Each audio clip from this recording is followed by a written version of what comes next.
گاہک نے دکان میں داخل ہو کر دکاندار سے پوچھا کیلوں کا کیا بھاؤ ہے۔ دکاندار نے جواب دیا کیلے 60 روپے درجن اور سیب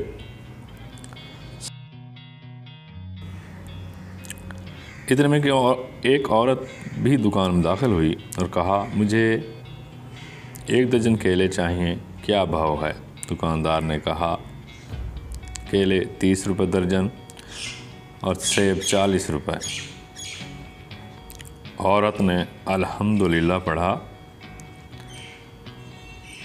دکان میں پہلے سے موجود گاہک نے کھا جانے والی غضبناک نظروں سے دکاندار کو دیکھا۔ اس سے پہلے کہ کچھ اول پول کہتا، دکاندار نے گاہک کو آنکھ مارتے ہوئے تھوڑا انتظار کرنے کو کہا۔ عورت خریداری کر کے خوشی خوشی دکان سے نکلتے ہوئے بڑبڑائی، اللہ تیرا شکر ہے، میرے بچے انہیں کھا کر بہت خوش ہوں گے۔ عورت کے جانے کے بعد دکاندار نے پہلے سے موجود گاہک کی طرف متوجہ ہوتے ہوئے کہا اللہ گواہ ہے، میں نے تجھے کوئی دھوکہ دینے کی کوشش نہیں کی ہے۔ یہ عورت 4 بچوں کی ماں ہے، کسی سے بھی کسی قسم کی مدد لینے کو تیار نہیں ہے۔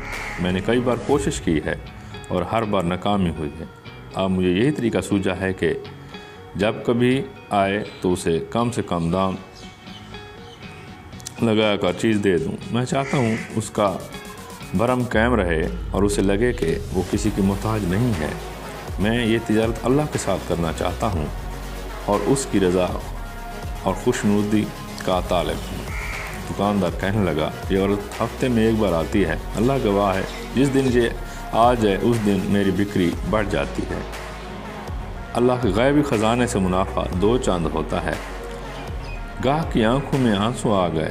اس نے بڑھ کر دکاندار کے سر پر بوسہ دیتے ہوئے کہا بخدا لوگوں کی ضرورتوں کو پورا کرنے میں جو لذت ملتی ہے اسے وہی جان سکتا ہے جس نے آزمایا ہو۔